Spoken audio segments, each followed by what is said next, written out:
عارفة شو دايما امبارح كده مش شايلة نوم. عمالة بحاول ده اغمض عيني مش عايزة تغمض، زي ما يكون دي ناشفة. كل ما اغمض على توجعني.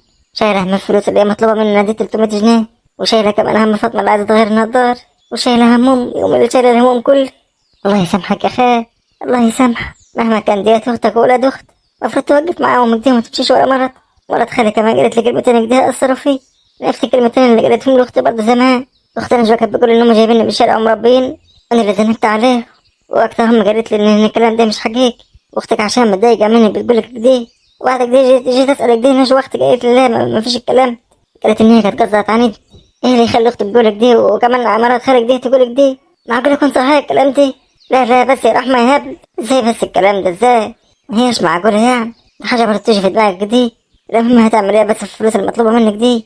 اخليهم تعمل تشتري دي واروح ابيعه. ايوه خليه هناك كده لحد ما ابيعه. وما كانت المفروض تصحى الفجر كده عشان تعمل الدور، بس ما عرفش ليه ما صحيتش. معقول يكون نفسها مسدودة زي حالتي؟ انا كنت هقوم اعمل انا اتسكت نفسي مسدود. ايه دي ايه يا ما تفهمتيش؟ لا لا لا يا رحمة نام. ما صحتش كده عشان تعمل دورك دي وتصحاني ليه؟ نام يا بنت نام. انام ليه يام؟ انا شفت من الدنيا يا بنت. ياما ما تقولش كده يام، احنا ياما قبلك كده يام، لازم نتحمل كده وماشي امور. اجيب لي خيرك 300 جنيه كل شهر من يا رحمة؟ انت شايفة قدامك يا بنت تكفي نفسها بالعافية. قوم ياما اعمل تشتري ياما وانا اخده وابيع. حتى يا بنت لو بعت تشتري يا بنت هيطلع لنا كام يعني من التشتري؟ وبعدين وانت شايفة بقى مقطع بعضه. ياما هدخل القطر ياما كده وابيع، هدخل كده والف على الناس كده واقول لهم عايزين تروحوا ولا ايه؟ ولا جو بيشتروا اكتر من البر؟ يا بنت ليه عشان ما تقعيش. امال ياما هنام اعمل ايه ياما بالنوم يعني؟ ما هو عم مش قالك هيجي النهارده؟ عمك هيجي دلوقتي، انا عارفاه هيجي لي الصبح كده وهيطلعنا من البيت، هو عايز يطلعنا باي طريق. لا ياما هو وقت 600 جنيه ياما مش هيطلع. طب وانا اجيب لي 300 جنيه منين النهارده يا رحمة؟ هو عايزهم النهارده وحال. اتصرف ياما اتصرف. انت بس اعمل تشترك ده امال، يلا نعمل تشترك ده على السريع. وانا هروح اجدي ان شاء الله ابيعهم اجدي ان شاء الله. هيجيبوا لنا اجدي ان شاء الله من 200 جنيه ولا حاجه. والله يا رحمة يا بنت انت اللي بتصبرين. يعني انا ياما مش تقيل عليكم؟ تيجي على يا بنت انت اللي شايله كل حاجه. اقول لها على مرة خالي قريته ولا بنات؟ وانا ياما وانا بنتك ياما. ايه رحمة اللي انت بتقولي دي يا رحمة؟ انا بسألك عادي. ايه السؤال دي يا بنت؟ ما تسأليش السؤال ده تاني. امال يعني امال جايب لك بالشارع؟ ايوه بنت يا رحمة. ايوه امال يا بنت ده انت اغلى واحدة عندي يا رحمة. انت اللي حساب وشايل هم. ايه اللي يخليك تقول حاجة زي دي؟ ايه اللي يخليك تسألك دي؟ لا لا مفيش حاجه. قولي يا بنت في حد قال لك دي ولا حاجة؟ اللي يقول لك دي قصدي عندي. وهو ياما ما لاقيش حاجه دي يقول الا دي. اشمعنى ياما اللي عايز يعني دي يقول لك دي؟ وانا صغيره لو تفتكر حتى انا ناش وقت قالت لك دي برضه. لا لا لا ما هو ما هي الشتيمة بتاع العيلة دي اللي بيعوزك دي يعني ده التاني ولا يشتمك دي بيقول لك دي. فهمت بقى ايه؟ ما تبقيش حبلة يا بنت. ما انا قلت كده برضه ياما، قلت يعني مش معقول. وهو يعني الكلام ده لو حاجة هتسيبيني؟ قصدك ايه ياما؟ يا بنتي يا ابني انا بقول لك يعني عاملة زي اختك دي فاطمة، تقعد كل شوية كده تقول انا اشمعنى اتولدت في البيت دي. لو انت في يدك كده انت تروح كده عند ناس تانية كده ويطلعوا اهلك الحقيقيين هتسيبيني؟ ياما انت ازاي بتقول كده ياما؟ يا بنتي انا بقول لك انا بتكلم عادي يا حبيبتي. اكيد لها ياما، انا ما اقدرش استغنى عنك ياما. ربنا يخليك لي يا حبيبتي. راح كساتك الكلام ده اللي بيقول لك عايز يحرق دم، انما ما هوش حقيقي. حاضر ياما. قول لي بقى مين اللي كان بي عندك وبيقول لك دي؟ قول لي مين قال لي الاصل دي؟ قول. مش مهم بقى خلاص. حد من البيت هنا؟ حد من اخواتي؟ لا ما هوش حد من اخواتي. لما انت رحت لخالك امبارح قال لك حاجه؟ لا خالي ما قاليش حاجه. امال يا بنتي مين اللي بي عندك ويقول لك دي؟ ده حد ما هوش كويس. يلا بقى ياما اللي قال كده، اللي من دي مش حقيقي ياما، صح؟ صح ياما. ايوه يا بنتي مش حقيقي. يلا روح يلا هات الحاله اللي قدامنا نشتغل يلا. هات الدوره من جوا يلا ما نقشر يلا. ماشي ياما. يلا يا هبله بتفكرك دي ازاي ما عرفت؟ وانت اي حد كده يقول لك حاجه كده تصدقي؟ معلش بقى ياما، اصل انا كنت زعلانه فعشان كده صديق. بالذات يعني الناس وكانت قايله لك دي زمان. طب يلا يا اختي يلا ما تسمعيش لحد بعد كده. يلا يا رحمه انا بقول عليك عاقله يا رحمه. يا رب سامحني يا رب. يا رب سامحني. دي سنة الواحد من بعد الزوج يا رب، وغير دي كمان حبيتها بقت غالية على قلبي جو، ما قدرش ان انا افرط فيها دي ولا استغنى عنها. وغير دي حتى لو قلت لها حتى هتلاقي اهلها فين؟ لو هي صغيرة دي قعدت الف عليها ما لقيتش اهل، رغم ان انا لقيتك دي صورك دي لابساها في رجليه وفيها صورة بتاع امها دي واخوها كمان التوأم تقريب. المشكلة ان انا قعدت اسأل على الست اللي في صورة محدش عارف، زي ما يكون هي من بلد تانية دي وحد جه حطها قدام الجات. بس البنت ما شاء الله كانت لابسة الصورة ده، يعني هتلاقي اهل اغنياء. لو احنا عرفنا طريقهم هيعيشوها كده فهنا بدل العيشة اللي هي عايشاها دي.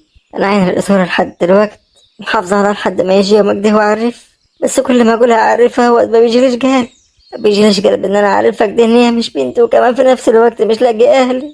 ده انا لما كنت بقعد عند القطر كده كنت بوري الناس الصور، وبرضه ما كانش حد بيعرف. يا ترى اهلك مين يا رحم؟ يا ترى اهلك مين يا بنتي؟ انا لحد دلوقتي محافظة على الصورة دي ومش عايزة ابيع.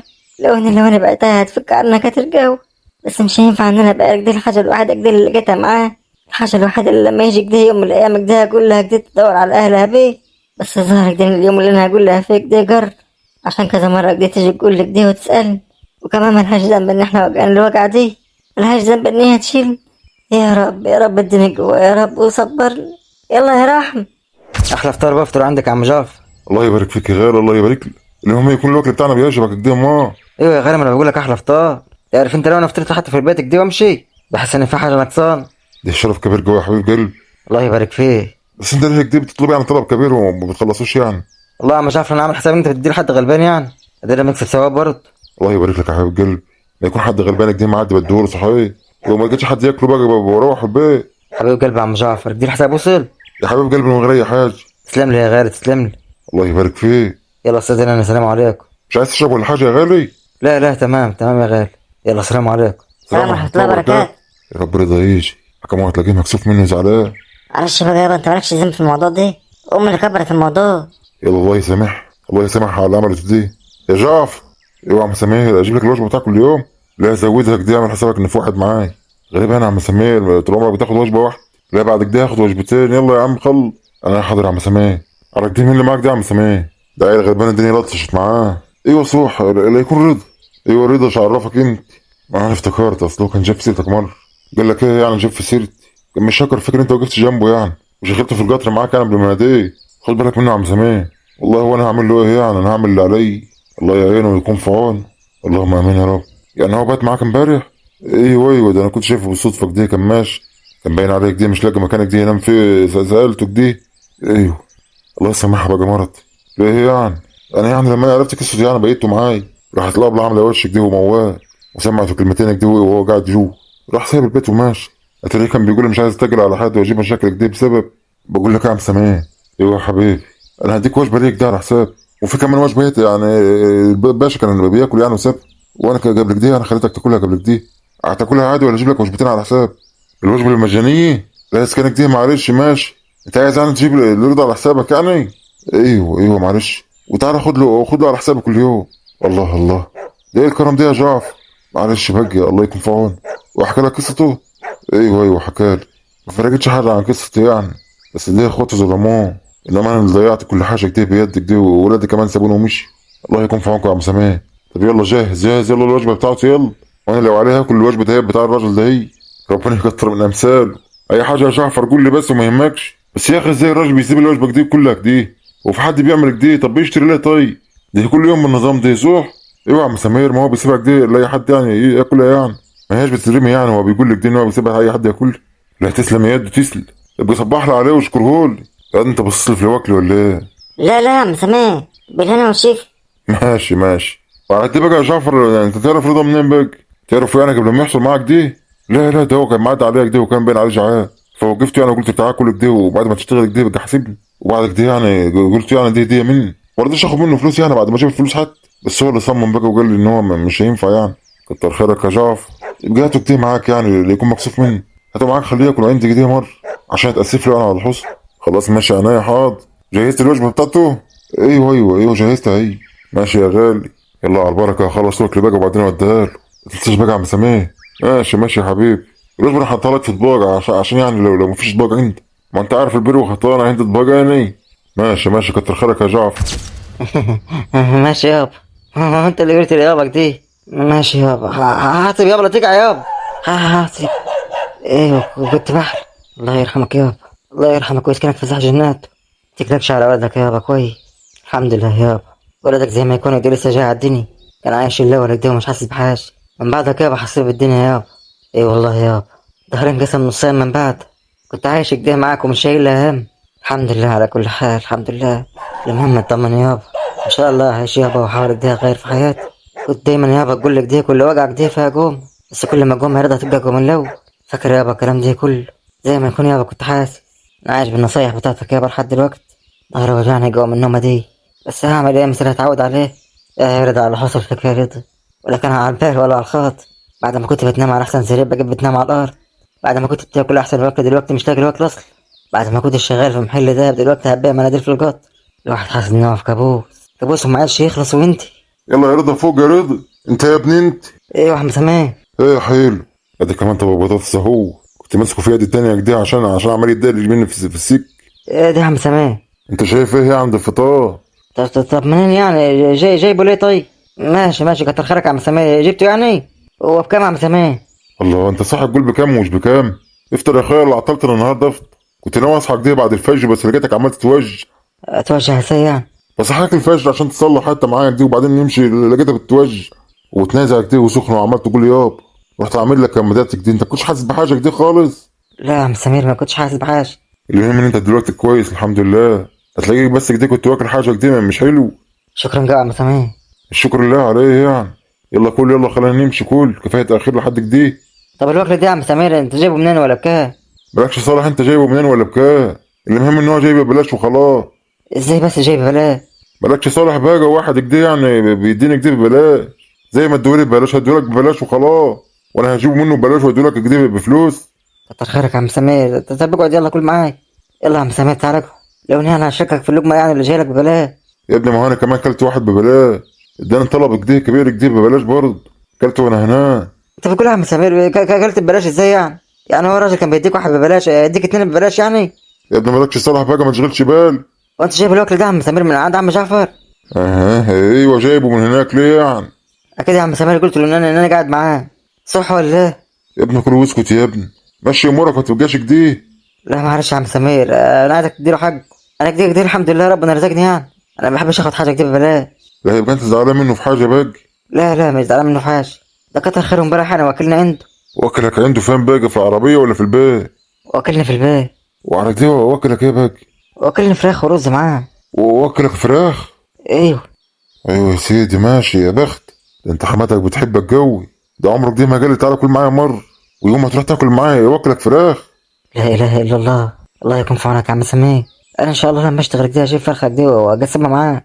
مالك بلمت ليك دي، مش بصلك فيها ما تقلقش.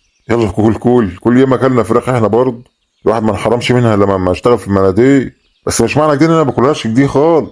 لا ده انا ساعات كده بجيب الرجلين والجناحات كده من عندي بتاع فراخ، واشوف اي حد كده يخدمني كده ويعملها لي. بس في موضوع بقى يعملها لي دي ما بلاقيش حد. بس اخر مره اديتها لبنت رحمه اللي في القطر دي، الكلام ده من شهر ونص. من شهر ونص ما اكلش فراخ؟ ولما اكلها كمان كل الجناحات والرجلين. يلا هو الواحد هو اللي ماسك على نفسه. انا اقدر كده ان شاء الله اجيب فرخه كده على بعضها كده. بس ما تعرفش ليه يا دي، انت كل ما افكر كده اعمل كده احس ان انا قلبي بيدوب. ما تقولش رايح اشتري ارض زراعيه. يلا كل وفوق التكشيره دي، يلا كل. وانت ما بتضحكش ليه يا دي انت؟ ولا الاحلام اللي انت حلمت بيها بقى بالليل دي عماله تدور في دماغك، عمال تنده على ابوك وامك واختك. ماشي يا عم سمير هاكل هو، بس اعمل حسابك ان انا اديك حق الوجبه دي. بجدها له انت بقى بمعرفت. لا بقول لك ايه، راجل مديها لك ببلاش، عايز تديله حاجه انت بقى روح اديها له. شكلك دي فلوسك كتير. قول يا رضا اسكت يا رضا، دي ناس بتاكل فراخ الله يزيدهم يعني، ما بقولش حاجه. بس احنا يا ابن غلاب، وانت خلاص بقى بقيت محسوب من الغلابه يعني. على ما ربنا يفرجها عليك ان شاء الله كده ويكرمك كده ان شاء الله. ان شاء الله يا عم سمير. خلاص انا هبقى احودها عليه. ماشي.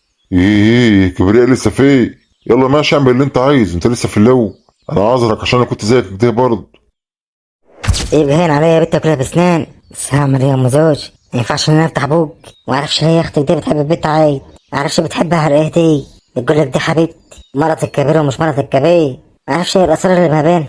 عادي ده انا شايله لها كتير جو، عامله لي فيها كبير علينا كمان، ولو حد اتكلم معاها بقى تروح تقول لي صبرين هان. اسكت ما تعليش صوت، لو هي سمعتنا هتبقى شغل تنطيط. كمان في اي لحظه دي عايزه تطلقنا هتطلقنا، عيالها ماشيين وراها دي زي الدلاديه، رجاله ولكنهم رجال. ما هو ده اللي غيظني، وعبد الستار كمان بيوافيك، معرفش ازاي بيعمل كده وبيان الدرجات، كل ما اجي اكلمك ده يقول لهم همك ده كله عشان الفلوس، وماسكه كل حاجه، ماسكه كل حاجه عليهم كله، اللي هو ما كانش الواحد بيعبر لما كان الحاج كامل موجود وماسك كل حاجه، دلوقتي عايزك دي تمسك فيه. ايوه ما انا خدت بالي، اتغير الجو من بعد ما الحاج كامل مات، كان بيشكمها، دلوقتي بقى مش لاقي حد يشكمها، قالت هي اللي شكمانه كلنا، ماسكه علينا كل حاجه. ايوه يا اختي، ده دلوقتي لما عاوز حاجه كده من على الستاره دي يقول له روح خدها النوم، وراح اقول لها هات، تقول لها هتعملي بها ايه، وبتجيبها قد ايه، وهتستخدمها ازاي، وحافظ ومش حافظ، وليه يا بخيل؟ حكم انا ما بقتش بطيق من يوم ما انا جيت هنا، اصلا انا مش طايقاه يا اختي. يعني هو انت لوحدي؟ انا برضه من ساعه ما جيت هنا انا مش طايقاه. درجاتها اصلا ما هيش حلو، ده هو دم عادة كمان وياه، زي ما يكون عاملاها زي بنتها كده مش مرات ابنيه. وتيجي عندنا احنا بقى تفرد ايدين جناحات، عايزه تنهش فينا كده وتعضلك كده زي الكلاب. وليه يا حرباي؟ ده انا كل ما اشوفك دايما عليه عايده ديت علينا مرات تتفجع مني. تعال الكبيره كده اللي هتموت ديت علينا، وقول لك مرات الكبير. وخلي بالك عشان عايده بتوجعها فين، واكيد بتسخنها على لك دايما ورانا بتخليها تعمل لك دي. اوعى تامن لها ولا تقول لها سر ولا حاجه. انا عمري يا اختي ما امن ليه، انا اتهبلت اديها سري. ده خبيث اصلا ومش سهل، اجمع اللي موافق اذا كان هي ولا صبري زي بعض، زي ما يكون جاي من بطن واحد. مش كان الامام مساجي بيصبرني، بيقول لما ناخد كده حقنا كده وتفتح لنا المحل كده نبقى نتصرف براحتنا. وقتها مش تبقى ربطنا بحاجه او نصح عن جوزي، على الاقل ما هوش ابن امه زي زوج. قاعده كده ليه يا بنت انت وهي؟ ما فيش يا حماتي، قاعدين عادي. ايوه يا حماتي قاعدين عادي والله، قاعدين عادي يعني، بتوششوش مع بعض يعني. انت عارفه انت وهي؟ ايوه يا حماتي يا غالي. غالي؟ انا ما بحبش الناس اللي بوشاي. هو انا بوشين يا حماتي؟ انت بتلاتة اربعة حكم، انت نهايتكم هتبقى على يد. انتوا عارفين لو انا شميت خبرك دي انتوا جايين في سيرتي هقطع خبرك. سمعت وهي ولا لا؟ هات فيسبوككم في الطين، انتوا حرين بقى عليا حذرتكم. وتاني مره ما تقعدوش مع بعض كده لوحدكم، لو هتقعدوا مع بعض تكون عايده في وسطكم. وانت يا عايده لو شفتهم قاعدين مع بعض تاني قوليل. ماشي يا حمات. لو يعني يا حمات انا ما بحبش ادخل نفسي في مشاكل يعني. انت هتقولي لي يا عايدي ايه يا بنت مش عاجبك؟ رد عليا مش عاجبك؟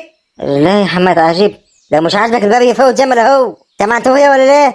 واللي تخرج يوم مفكر ان هي ترجع تاني ليه؟ ما عنديش غضبان انا، اللي هتخلع هنجيب غير.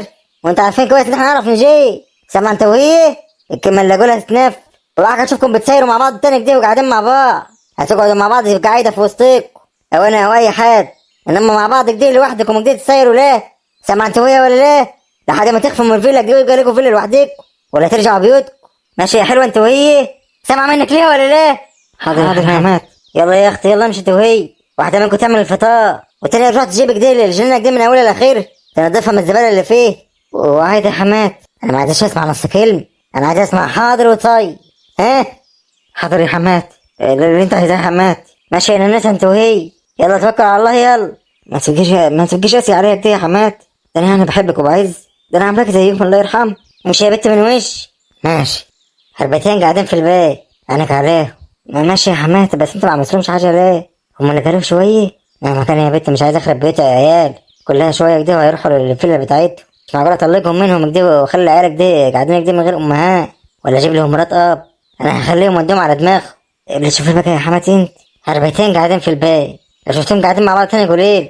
ماشي يا حمات. يم ايوه يا مديحه خير، رايحه فين على الصبح كده؟ اروح كده عشان اوري عرس الشق. توري عرس الشق ايه؟ المفروض ان العريس اللي بيوري العروسه الشق. خلاص بقى يم. ماشي يا اختي روح للعروسه بتاعتي. وعلى فكره مش هو اللي قال لي تعال، ده مو اللي قالت لي حمات. ماشي يا اخت، قول له يعمل حسابه انه كاتب الكتاب بكره. ماشي يما هقول. يلا توكل على الله، قول له مش عايزين يعمل فرح، احنا اللي هنعمل على حسابنا عشان اكيد مش هيعمل فرح يعني عادي زي الناس. الفرح بعد كتب الكتاب بيومين، بس كان يدي شوفي بقى تنقي فستان ولا تعمل ايه. واكيد طبعا ما معهوش فلوس بقى ينقي فستان زي عليه الجيم، انا ابقى اجيب لك فستان برضه. حكمتها تضربي نفسك بالجزم. كتر خيرك يا ماما. ماشي هقول. ماشي يا اختي انت حر، اشربيه دي 7 برومه دي. اما يا حماتك كان قدامها عارس ليه؟ يلا بقى يا حر، ما احنا قدامنا عارسين كتير، خليها تشرب. تعالى ورايا عايزاك. حاضر يا حمات. ترى تديني حته الدهب ولا ايه؟ حكم هي دايما كده تفاجئني. قدرت دماغي مش انا هاتي ستراح. معلش بقى يا فاطمه معلش، انا ما كنتش لهم مني هتجيب بقى الدنيا اللي جابتني. ماشي يا ست، انا لو مش انا هي بتوجعني كتير لما باجي معاك كده ودماغي كنت جيت معاك كل يوم، بس انا كل ما امشي كده يعني هي بتوجعني ودماغي وده عشان النضاره مخيم وباظت بعد تتغير. ان شاء الله يا فاطمه هنغيرها ان شاء الله. الله بقى يا رحمه تغير ما تغيرش خلاص، انا سكت وهين عليك دايما نفسي تحت الجهات. حرام عليك بقولها بس ازاي تقولي الكلام ده واحنا واخدين من الدنيا يعني. وبعدين دي ابتلاء وان شاء الله هيعد. ان شاء الله يا حبيبتي كله بيعد، وربنا ان شاء الله يبعت لك ابن حلال وتعيش. بس يا رحمه بس يا رحمه اسكت، انا خلاص زهقت والله. موضوع ابن الحلال ده انا نسيته خلاص، ما تقعديش بقى تاكل عقل. انا شايفه خلاص ان احنا كده نفضل كده على طول، نفضل نلطش في الدنيا والدنيا تلطش فين. ده شويه اللي خدت كل حاجه وزوجت وعايش، الله يسامحها بسبب مش عارفه غير النضار. يا ذنبها ايه بس؟ وبعدين الله يكون في عونها ما ايش مرتاحه في الزواج. زوجها يا ست بيشرب حاجات وحش، يشرب ولا يتهبب مش معاه فلوس يجيب، تراه بيوكلها ويشربها خلاص وما هي شايله اهم حاجه.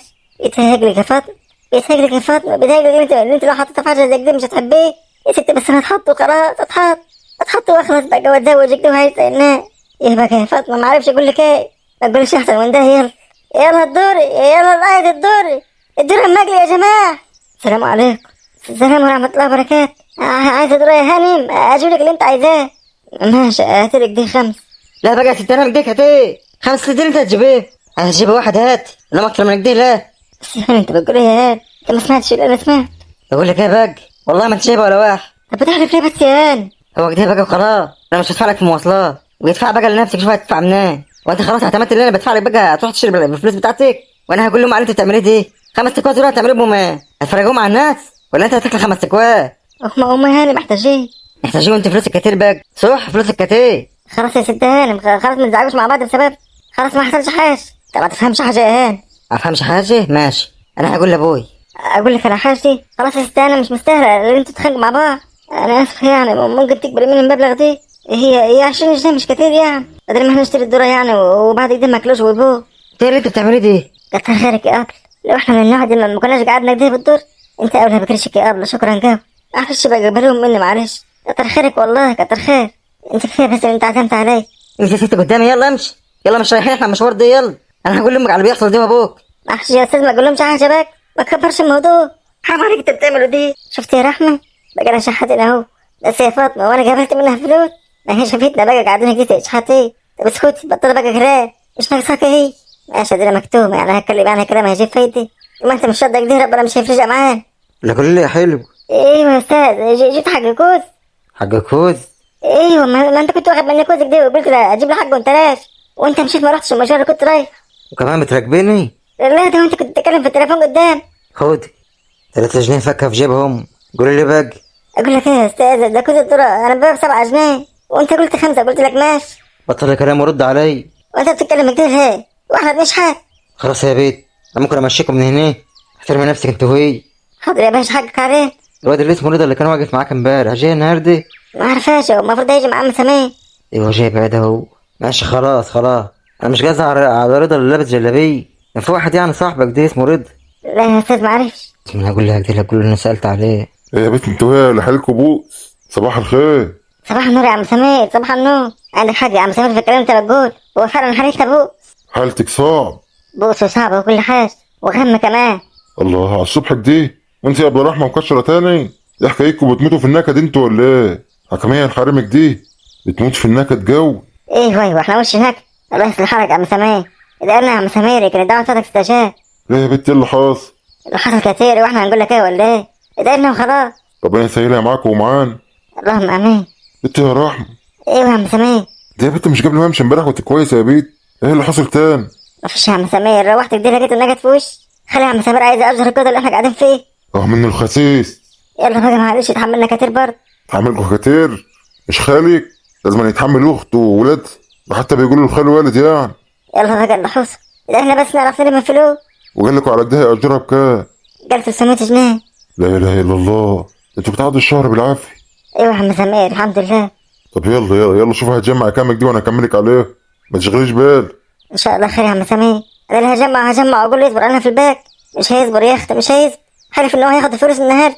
زي ما قلت لك يا بيت، ما تجوحش معايا بقى واسكت. حاضر يا عم سمير، انا بس نخلص الدور اللي معانا. ان شاء الله ربنا يرزق.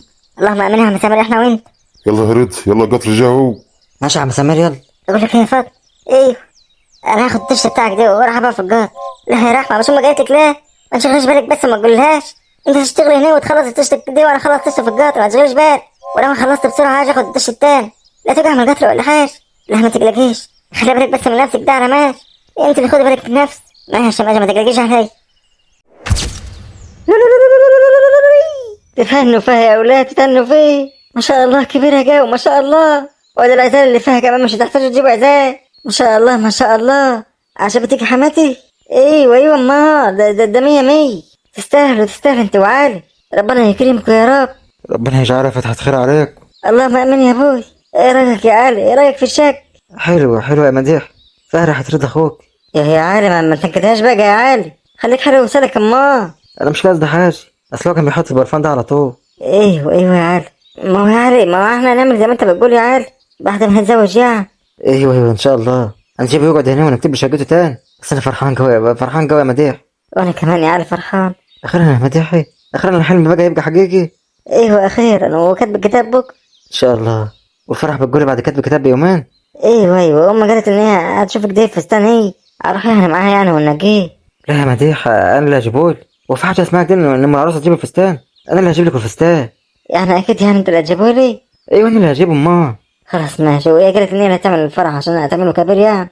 اصل في ناس كتير يعني هتيجي، وهي ناوية تعمله كبير يعني، وعشان كده مش ينفع ان انت تعمل. خلاص ماشي، طالما هي عايز تعمله كبير ماشي. انا عارف ان انت هيجيلكوا ناس كتير يعني، وناس يعني معاها فلوس، ومش هينفع ان انا اعمل فرح على جد. المهم ان احنا نتزوج وخلاص يا علي. ايوه يا مديحه، المهم ان احنا نتزوج وخلاص. اخيرا بقى يا علي نتجمع تحت سقف واحد. ربنا يسعدكم يا رب. اللهم امين ياب. ما تعرفش يابا كنا مستنيين اليوم ده بقالنا قد ايه؟ بقالنا كتير قوي ياب. الحمد لله يا ولد، صبرت ونول، وما شاء الله جايب عروسك دي محترمه وزي العسل. الله يبارك فيك يا ابوي. ويبارك فيك يا حبيبه قلبي، ودايما كده ان شاء الله تكونوا راضيين ببعض كده ومبسوطين. ان شاء الله. انا ما اعرفش بس ايه اللي انت بتفكروا فيه دي؟ قصدك عليا يم على موضوع ان انت ترجع الشقه دي نصيبك من ابوك. ده حتى حرام يعني انك ترجعيه. يما لا مش نصيب من ابويا ولا حاجه. دي بتاع رضا وانا عرفت يعني ان هو شغال في القطر. شغال دلوقتي يا علي بيبيع مناديل في القطر. بيبيع مناديل في القطر؟ ايوه يا علي، انا عرفت انهم خالي كان هناك وعمالني يقلسوا عليه ويضحك، بيقول ان هو شاف في القطر وهو بيبيع مناديل. رضا يبيع مناديل في القطر؟ رضا اللي ما كانش بينزل الشارع. يلا بقى معلش يا علي انت ومديح، شدوا حيلكوا بس كده واتزوجوا بس، وبعد كده رجعوا تاني الشق. اسكانك دي يعني، اسكانك دي يعني حوشوا كده واشتغلوا كده مع بعض، يعملوا مشروع مع بعض يعني. لا يا ابويا، ما هم قالت ان هي ترجع على الشغل. قالت لك كده صحيح؟ ايوه قالت ان هي ترجع على الشغل تاني. والله كويس، عشان حتى اخوك كده يقعد كده لحد ما يلاقي له شغلانه حلو، لما احنا يعني نرجع هنا. ان شاء الله يا علي ان شاء الله. حكمت بقلوبكم ديت اللي مش هتنفعكم، هوديكم في داهيه. المفروض دي حقكم ما تفرطيش فيك دي. ايه يا مديح، مش المفروض تكونوا شايل هم مزاجك دي؟ يعني يرضيك انه يأجر شقي؟ يا اما مهرتها هيقعدنا معاه مش هيطلعنا، هيقعدنا معاه. طب ليه هو ما يقعدش معاكم وخلاص من غير ما تكتبوا حاجه؟ انا موافقه انه يقعد معاكم من غير ما تكتبوا له حاجه، انما تفرط في حقك دي يصحك دي يعني. يلا يا جماعه، يلا عايز مناديل. المناديل يا جماعه اللي عايز. العلبه الواحده ب3 جنيه، لو هتاخد لفه على بعضها ب20 جنيه. هتكف عليك اللفه دي الواحده دي ب2 جنيه، انما الواحده الفردانيه ب3 جنيه. ما عايزاش تشتري مناديل تاني؟ المناديل يا جماعه، المناديل الزين، المناديل الاصليه اللي عايز مناديل. هات واحده يا حبيبي. انا يا غالي عايز لفه على بعض. اللفه على بعضها هتوفر لك كتير. لا وانا هتاجر فيهم. هات واحده بس فردان. خلاص ماشي، انا حاضر. انت قلت بكام الواحده؟ الواحده الفردانه ب3 جنيه. خلاص ماشي، هات ماشي. اتفضل يا غالي. مش عايز تاني؟ لا هي واحده كفايه. يلا الله يصلح حالك. اللهم امين يا رب انا وانت. اللي عايز مناديل يا جماعه، حد عايز مناديل هنا؟ اللفه من دي ب20 جنيه على بعض، لو خدتوها كده على بعضها كده هتوفر لك كتير. انما الواحده الفردانه ب3 جنيه، اللفه بقى على بعضها بتوفر لك 10 جنيه كده في اللف، تيجي واقفه كده عليك ب2 جنيه. ماشي يا حبيبي، عرفني. ما ماشي يا عم الحاج. لا الله اللي فلوسها كتير وراك اهيت، لو عايز تشتري تاني. بس احنا بقى قبل المفروض نمشي نذاكر عنها، الناس اللي هي محتاجه نديها صح؟ خلاص بقى قفل على الاسئله دي. اديني قفيل. انا كنت قلت ان انا مش هروح خلاص. يا ترى يكون اللي حصل معاه ايه؟ عليها كده مكشر وزعلان. عايز مناديل؟ عايز مناديل يا استاذ؟ لا شكرا. العلبه من دي ب2 جنيه بس. دي لو انت خدت العلبه على بعضها يعني اللف بتبقى ب20 جنيه كده على بعض، انما العلبه الفردانه دي ب3 جنيه بتوفر 10 جنيه لو خدت اللف. ماشي خلاص، قلنا شكرا. العفو يا استاذ. عايز اسالك دي اذا كان حصل حاجه ولا ايه؟ احنا على هالزعل جو. لا بلاش، احسن ان انا اكلمها عشان خلق قاعد قدامي. السلام عليكم، عايزين مناديل يا جماعه؟ العلبه على بعضها كده اللفه ب20 جنيه، بيجي واقف فيها كده العلبه ب2 جنيه، انما العلبه فرتك دي لوحدك دي ب3 جنيه، يعني لو انت خدت لفه ولا حاجه هتوفر كتير. لا متشكرين. العفو. يلا الدور رحمه لما هي انا ما اطلعش الجات. عايزه مناديل يا استاذي؟ العلبه فردانك دي ب3 جنيه، انما لو خدت لفه على بعضها كده ب20 جنيه هتوفر 10 جنيه، هتبقى واقفه عليك يعني ب2 جنيه كده في اللف. يعني هو انا مش مالي انا يعني؟ مش قلت مره مش عايزين؟ انا اسف يا استاذ، انا ما عرفش ان هي معاه. شكرا معلش. هو دي اللي شكرا معلش؟ هي دي حاجه غصب ولا ايه؟ لا حاجه غصب ولا حاجه. اللي انت عايزين ده حاجه قله ادب يا ابني، عايزين يبيعوا لنا بالعافيه. يلا الدور يا جماعه، اللي عايز الدور. انا شفت بجاحك دي، ما اعرفش ليه عايز اسالك دي، ايه اللي بزعلك؟ ايه يا ابله، وحصل مشاكل بسببي؟ اسنانك دي هتكلم مع خالك يعني؟ لا مفيش حاجه، ما تزودش بالك انت. معلش يا رحمه. معلش يا ابله رحمه، معلش نسيتهم كده في الطريق. لا هذا عادي، ما حصلش حاجه. حقك عليا معلش. معلش يا رحمه، مش مقالك يا رحمه، ما تطلعش الجات. طب يعني مستني ايه تاني يعني؟ استنى حد يكعبل فيهم تاني؟ لا يا باشا اشيلهم هم. شيلهم وبعد كده تاخد بالك. دوختني عليك يا اخي، عمال ادور عليه. حاضر يا باشا. انت مالك كده مش على بعضك ده؟ شارب حاجه قد انت؟ خلاص يا سعادة الباشا حقك علي. انت شارب حاجه قد انت ولا ايه؟ لا لا يا سعاده الباشا، انا حطيتهم كده ونسيت. طب بعد كده فات. حقك علي يا باشا معلش. معلش يا استاذ رحمه بقى، معلش. ده بسبب ان انا نسيت نفسك دي وعماله بقى في اللفه كده ونسيته. لا انت ما غلطتش في حاجه، انا المفروض اديها بس تحت رجلي. معلش لا هذا ما حصلش حاجه. الله يعينك يا استاذ رزق، الله يعين. انت كويس يعني؟ ما حصلكش حاجه؟ ايوه الحمد لله. خلاص ماشي، مش عايزه حاجه؟ لا شكرا سلام. الله يسلمك، خدي بالك دي. خلاص ماشي حاضر. شو من جايلك ما طلعش الجات. معاك مناديل يا استاذ؟ ايه معاك مناديل يا بياع المناديل؟ انزل يلا ما لقيت يا راح. يلا خلي ربنا يستر. لا يا هودة لازم نجمع 300 جنيه النهار. خارج قال لامك ان هو لازم ياخدهم النهار. لما بقى في القطر ان شاء الله اخلص كدي واجيب غير. ايه يا ابني بتبيع مناديل ولا ليه؟ ايوه يا عم الحاج. عم الحاج يلا هات يا ابني علبة مناديل. حاضر ماشي. اسمع كده بك يا راح. عايز علبة ولا اتنين؟ هات علب، بس لو اتحايلت عليا شوية كده هاخد كمان علب. زي ما انت ماشي تتحايل على الناس. انا ما بتحايلش على حد، وده الشغل والشغل مش عايز. واحنا قلنا حاشي، وبعدين ده الطبيعي مهما كان يعني. انت امك مين يعني؟ استنى اجيب لك فلوس اهو، دول 6 جنيه هم، وخلي الباقي علشان اصل انت صعبت علي. لا شكرا، انا مش عايز اكتر من حاجة. الله، وكمان عندك كرامة. طب خد هات واحدة لصبري، اصل هي موصيان. لما انا قلت لها ان انت بتبيع مناديل جريت للنفاعه، هو اولى يعني، ومهما كان يعني ملوش ذنب يعني ان امه خدام. يلا خد الفلوس اهي، خد يا ابني الفلوس اهي. الله يلا وفرت. اليوم هاجي استناك كده واشتري مني. يلا بقى يا راح منزل يا راح. خلي ربنا يسترها بقى ويعدي على خير. مش ناقصني يحصل لك حاجه. الظاهر الدين الكلام بتاعها حوك فيه جو. روح بس يا هدى شو انت رايحه فين يا هود؟ انا عارفه انا بعمل ايه ما تقلقيش علي. يلا روح يلا اقعدي يلا ما تجيش بال. خدي بالك من نفسك بقى عشان انت منشفه دماغ. خدي بالك من نفسك بقى يا اب. حاضر ماشي ما تقلقيش علي. سيبها تشتغل يا اخت، خليها تلحق مصاريف عليك. الله يصلح حالك يا خير. خلاص بقى الله يبارك لك، انت عملت اللي عليك وزياد. طب كويس ان انت عارفه بقى. يلا روح خارج تلم 300 جنيه يلا. يلا يا هدى اقعدي يلا. اقعدي حياتي وما تشغليش بالك بي. طب خدي بالك من نفسك يا رحمة. خدي بالك من نفسك يا اخت. ماشي حاضر ما تقلقيش. وهانت هانت ان شاء الله. ربنا يوفقك يا اخت. يلا الدور. يلا سلام يا هدى. مع السلامة يا اخت. يلا اللي عايز الدور الماجي الكل ب7 جنيه بس. اللي عايز الدور. ربنا يهنيك يا رحمة. ربنا يهنيك يا اخت. يلا الدور. الدور اللي عايز الدور الماجي.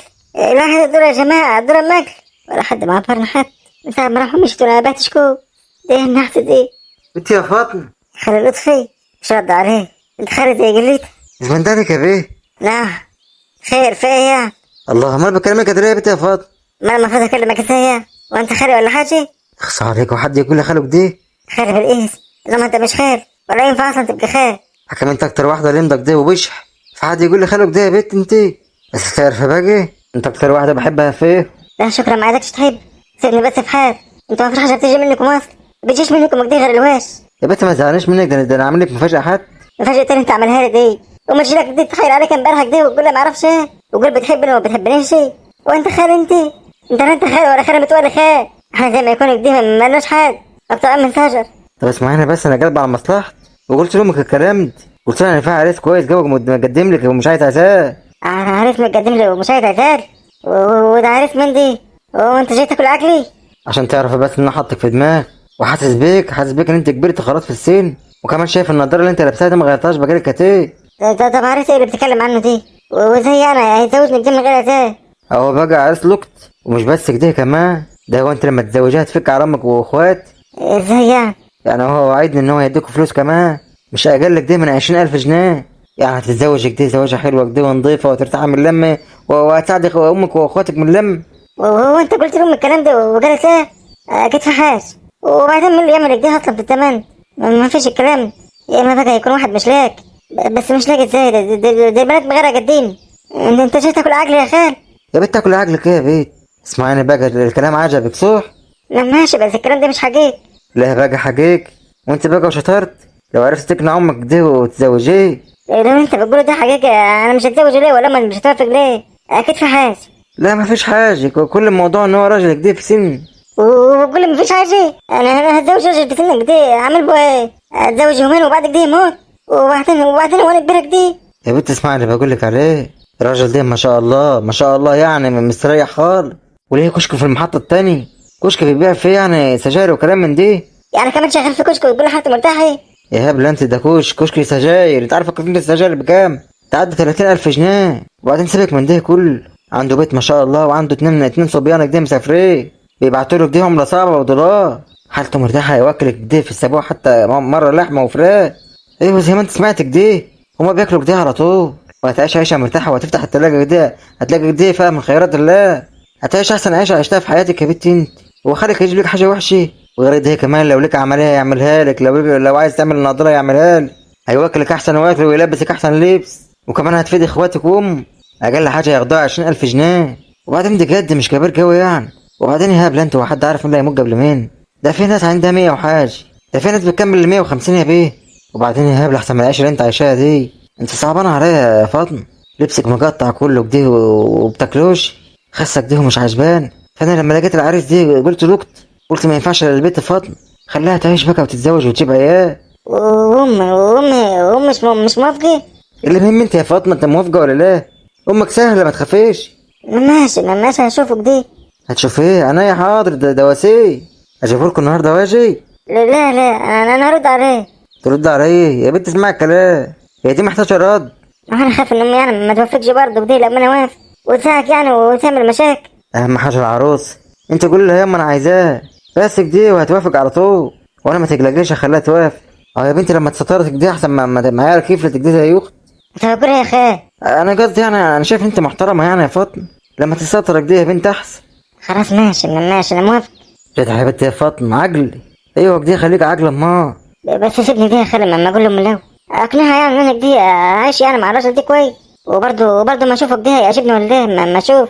يعجبك ايه يا بنت؟ اهم حاجة فلوس الراجل، كده زي ما بيسيبش حد، الفلوس اللي بتخليه. وهحاول معاك دي يكتب لك كمان حاجة، على الاقل حتى يكتب لك الكشك دي اللي هو شغال فيه عند القطر دي، لو هو ودع ولا حاجة تشتغل فيك دي انت واخوات. ماشي خلاص ماشي شوف الموضوع دي، بس زي ما بقول لك دي اشوف امي. لا انا هجيبهولك النهارده واجي، لا تشوف امك ولا غيره، انا هجيبه واجي على طول، وانا عايزك تقولي موافق، انت عليك تقولي موافقة بس. لا انا اقنع امك دي على ما انت تيجي، اقول لك كمان ان انت تجيب العريس وتيجي. خلاص ماشي يا ست، عشان حتى تبقوا عاملين حسابك. صعبان عليا يا فاطمة، عارف ان انت عينيك وجعك كده من النضارة اللي انت لابساها دي. يعني انا صعبان عليك. ايوه يا بنت، مش بنت اختي؟ ماشي ماشي يا حبيبتي، يلا انا ماشي، انا عايز حاجة. لا شكرا. اقول يا فاطمه تتزوجي حتى لو هو راجل كبير عادي، بس المهم ما تزوجك دي وغير عيشة احسن دي سموها بيقول ده بيقولوا ان هم بياكلوا كده فراخ ولحمه كده كله سابوه، وهلبس اللبس اللي انا عايزاه وعيش اللي انا عايزاه. اقول يا فاطمه حياتك هتتغير. الله يكون في عونك يا رحمه يا اخي، انت اكتر واحده شايل الهم فين. المشكله في ده كله انك مش بنت ام وابوي، ام لقيتك زمان وبعد ربتك عندين، بس هي قالت لي ما نقولكيش حاجه، واحنا طبعا ما نقدرش نقول لك كمان عشان احنا تعلقنا بيك وما نقدرش نستغنى عنك. بس ما عرفش شايل الهمك دي ومستغربك دي ان يكون لها اهلك دي معاهم فلوس ولا حاجه وقاعده معانا، وهي اللي شايل الهم كله كده وبتصرف علينا. يا ترى هيكون كده حرام علينا ولا ايه؟ يا هدي، هذا هيدو، ايه هدي مالك دي بكلم؟ ايوه يا عم خير. الله، ايه اللي مزعلك بس؟ ما هو كل يوم يا عم، النهارده بقى الهم زياد. ليه بس؟ خير اللي حاصل؟ خلاص طلعنا من القدر اللي احنا قاعدين فيه. طب ما انت كل سنة قبل كده وكان بيصبر عليك. ما هو المرة ده بقى مش هيس، وبيقول لي تدفع قد 300 جنيه كل شهر يا اما الطلاق. ما 300 جنيه ما هماش كتير، بس بالنسبة لهم اكيد كتير. طب وهتعملوا ايه؟ ولا حاجة قادرين نحاول كده نجمع، واحنا قدامنا حل تاني. طب معلش كده هانت خلاص، كلها امتحان بكرة بس وخلاص، وبعد كده نستنى بس الشهادة بتاعتك تيجي كده، وهنحاول كده نسهلها لك كمان، اول ما تطلع ان شاء الله خلي ابويا يجيبها لك، وهيقدم لك في الشغلانة اللي قلت لك عليه. ماشي يا عم كتر خير. انا عايز اساعدك، بس انت مش عايز تقبل مني المساعدة، عشان تيجي 300 جنيه تمشي نفسك عادي. والله ما عارف اقول لك ايه بك. ما تقوليش حاجة، بس خدهم مني، وقت ما انت تجيبهم تجيبيهم عادي، ما تشتغل، لما تشتغل ان شاء الله فلوس تمشي معاك كده هتيهم عادي، وانا نسيت عن نفسي، انا مش عايزهم اصلا ومسامح فيه. اخدهم منه ولا لا؟ انا الغلطانة بده كل، انا اللي خليته يعمل كتير، بس في نفس الوقت مش متعودين احنا ناخد فلوس من حد كده، وبعد كده هجيبهم له من هند لسه قدام شوية كده على ما توصل، على ما الشهادة تطلع وشغلانة لسه. هدى يا هدى ما تفكرش كتير يا هدى، يلا امسكي يا ست. لا يا عمر شكرا معلش. برضه يا هدى انا بقول لك لما انت تشتغل كده رديه، يعني كانك سلفاهم كده مني، يعني لما يكون معاك كده فلوسك دي وانا عايز فلوسك دي واسلفها منك وشدني.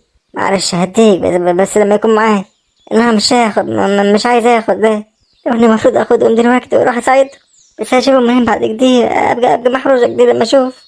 بس انت خدي بقى ما تفكرش كتير. لا شكرا مش عايز، كتر خيرك يا عم.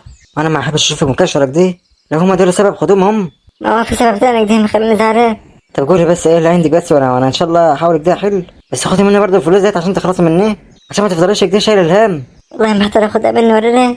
طب انا لو خدته منك هتاخر شوي. ست على راحتك ماشي، لو سنة ولا 2 عاد، انما ما كترش على كده. لا مش لدرجات، يعني لحد كده ما اشتغل يعني. خلاص ماشي على البركة. انا كده كنت عايزهم كده انا وكده معايا حد عشان عاوزهم في الوقت ده برضه. هيقولك ده عشان يفهم ان هو انا ومعايا، عشان يعني ما ينكسفش مني. ماشي يا عمر، شكرا. على ايه؟ انا كنت بدور حتى على حد كده انا ومعاه. عمر انسان طيب كده وجد عكاوي، بس المشكلة ان عندي ظروف، عايز يتقدم لي بس انا اللي بقول له ما يجيش، وده عشان احنا الدنيا مخبطة معانا ومش ناقصين. عن زوج اختي فاطمة له، يعني انا لسه قدامك دي ولا 4 سنين لسه، ولا يمكن اكتر كمان. يلا بينا بقى عشان الامتحان خلاص جر. ماشي يلا. ما قلتليش ليه مزعلك تاني؟ اختي يا عمر، اخت رحمة، ام قالت لي ما تبقاش في القطر، وراحت باي، وراحت هي وقع في القطر. ووجع في القطر؟ وجع ازاي يعني؟ وقع جوا القطر مش بر. ايوه ما انا قلت كده يعني. وحصل لها حاجة؟ لا الحمد لله. طب الحمد لله. لما هي وقعت كده ثبت علي، هي ام اللي شايلين الهم، وفاطمة اختي تتدلع، وانا كمان بروح الكلية وبصرف وخلاص، هي ام اللي شايلين كل حاجة. الله يكون في عونها. اللهم امين يا رب. وقبل ما تخلص ان شاء الله كده وساعتين. ان شاء الله. لحظة كده يا هرد على ابوي. ايوه يابا. ايه يا عمر؟ ايوه يابا معاك. دخلت الامتحان ولا لسه؟ لا يابا لسه واقف بره. خلاص لما تخلص بقى عرفنا بقى اخدك بالعربية. انا كده خلاص ناحيتك يعني. ماشي يابا خلاص ماشي يا حبيبي يلا سلام. بقول لك يابا. ايوه خير يا حبيبي. فكرت يابا في اللي انا قلت لك عليه. ايه دي اللي انت قصدك عليه يعني؟ يعني موضوع هدى يعني. هو موضوع التوظيف ده انا قلت لك لما تخلص. ماشي يا ابويا، انا قصدي على الموضوع التاني، انك تزوجي هنا من غير عزال. ايوه يابا. يا ابني انا ما قلتش حاجه اللي انت عايزه، بس امك اللي بتقول ليه. انا على نفسي موافق، مش فارق معايا يعني. طب انا متزوج امك من غير عزال، وانا كنت برضه مش جايب عزال قد كده برضه، كوننا نفسي انك ده من الصيف. ماشي يابا، ما انا عايزك كده يعني تقول لي انت. يا ابني ما انت عارف دماغ امك، مهما قلت لي زور بس كده متوظفك ده ماني كنت تحلف عينيه. خلاص ماشي يابا. ماشي يا حبيبي، يلا مع السلامه. مع السلامه.